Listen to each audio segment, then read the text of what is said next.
Google ప్రపంచంలోనే అతిపెద్ద tech company. Recent గా ఇది ఇండియాలో ఒక సూపర్ ప్రాజెక్ట్ ప్రకటించింది. 15 బిలియన్ అంటే సుమారు 1.25 లక్షల కోట్ల విలువైన ఏఐ డేటా సెంటర్ క్యాంపస్. అందరూ అనుకున్నారు ఇది ఖచ్చితంగా కర్ణాటకలో బెంగళూరులోనే వస్తుంది అని. కానీ కాదు, గూగుల్ ఆ రాష్ట్రాన్ని పక్కన పెట్టి ఆంధ్రప్రదేశ్ లోని విశాఖపట్నం వైపు మళ్ళింది. ఇప్పుడు ప్రశ్న ఏమిటంటే గూగుల్ ఎందుకు ఆంధ్రప్రదేశ్ ని ఎంచుకుంది అండ్ కర్ణాటక ఈ అవకాశం ఎలా కోల్పోయింది? ఈ వీడియోలో మనం తెలుసుకోబోతున్నాం ఈ నిర్ణయం వెనుక ఉన్న రాజకీయాలు, వ్యూహాలు అండ్ గూగుల్ యొక్క బిగ్ విజన్ గురించి. విశాఖపట్నం ఒక తీర ప్రాంతం, కానీ ఇది కేవలం సముద్ర తీరమే కాదు, ఇది ఒక gateway to the digital world. ఎందుకంటే ఇక్కడే ఉన్నాయి సబ్సీ కేబుల్ ల్యాండింగ్ స్టేషన్స్. సముద్రం కింద ఉన్న ఫైబర్ కేబుల్స్ ఇక్కడ ల్యాండ్ అవుతాయి. అంటే గూగుల్ వంటి కంపెనీలకు ఇది సూపర్ ఇంటర్నేషనల్ కనెక్టివిటీ ఇస్తుంది. డేటా సెంటర్లు అంటే కేవలం భవనాలు కాదు, అవి డేటా ఎక్స్చేంజ్ హబ్బులు. విశాఖలో ఉన్న ఈ సముద్ర కేబుల్ లింక్ వాళ్లకు క్రాస్ కంట్రీ ఏఐ సర్వీసులకు ఇది పర్ఫెక్ట్ లొకేషన్. ఇంకో కీలక కారణం లీడర్షిప్. ఆంధ్రప్రదేశ్ ముఖ్యమంత్రి చంద్రబాబు నాయుడు ఈ నిర్ణయంలో కీలక పాత్ర వహించారు. అతని స్టైల్ తెలుసు కదా, పెట్టుబడిదారులతో డైరెక్ట్ గా కమ్యూనికేట్ అవ్వడం, వెంటనే హామీ ఇవ్వడం అండ్ ఫాస్ట్ ఎగ్జిక్యూషన్. ఇలాంటి ప్రో ఇన్వెస్టర్ యాటిట్యూడ్ వల్ల గూగుల్ లాంటి కంపెనీలకు ట్రస్ట్ ఫ్యాక్టర్ ఏర్పడింది. మాజీ ఇన్ఫోసిస్ సీఈఓ మోహన్ దాస్ పై కూడా చెప్పినట్టు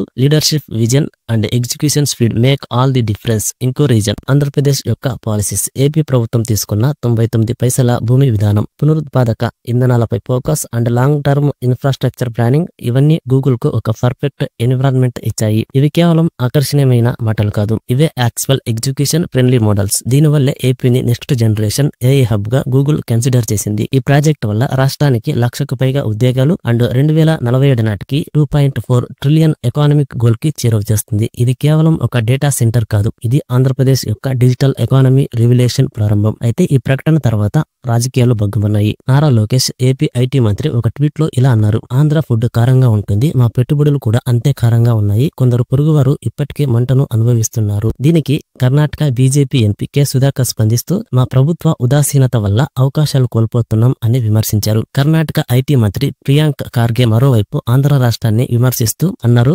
ఆంధ్రప్రదేశ్ అప్పులు 10 లక్షల కోట్లకు పైగా ఉన్నాయి, కానీ కర్ణాటక మాత్రం దేశానికి గర్వం. కర్ణాటక కాంగ్రెస్ పార్టీ కూడా గణాంకాలతో సమాధానం ఇచ్చింది. 2023-24లో 54,427 కోట్ల ఎఫ్డిఐ, బెంగళూరు స్టార్టప్లు 3.44 బిలియన్లు అన్నారు. Karnataka still leads the IT game, కానీ ఆంధ్ర స్టీల్స్ ది స్పాట్లైట్. మాజీ ఇన్ఫోసిస్ చీఫ్ మోహన్ దాస్ పై మాట్లాడుతూ కర్ణాటక తన టెక్ లీడర్షిప్ ను తిరిగి పొందాలంటే కొత్త దిశలో ఆలోచించాలి అని చెప్పారు. ఆయన ఇచ్చిన రోడ్ మ్యాప్ ప్రతి సంవత్సరం 10,000 కోట్ల innovation and research and development లో పెట్టాలి. మంగళూరు తీర ప్రాంతంలో డేటా సెంటర్ హబ్స్ అభివృద్ధి చేయాలి. హుబ్లీ, ధార్వాడ్, బెల్గావి ప్రాంతాల్లో ఎలక్ట్రానిక్స్ అండ్ చిప్ ప్యాకింగ్స్ ప్రోత్సహించాలి. అంటే లీడర్షిప్ విజన్ లేకుండా లెజిసీతో సర్వైవ్ కావడం కష్టం అని పాయ్ గారు స్పష్టం చేశారు. ఈ మొత్తం కథ మనకు చెబుతున్న సందేహం ఏమిటంటే విజయం అనేది కేవలం పేరు కాదు, అది vision, implementation and strong infrastructure కలయిక. కర్ణాటక ఇప్పటికే దేశంలో ఐటీ ఎగుమతుల్లో నంబర్ 1, 4 లక్షల కోట్ల ఐటీ ఎక్స్పర్ట్స్ అయినా గూగుల్ లాంటి కొత్త పెట్టుబడులు ఇప్పుడు కొత్త రాష్ట్రాల వైపు చూస్తున్నాయి. ఇది ఒక కొత్త యుగానికి సంకేతం.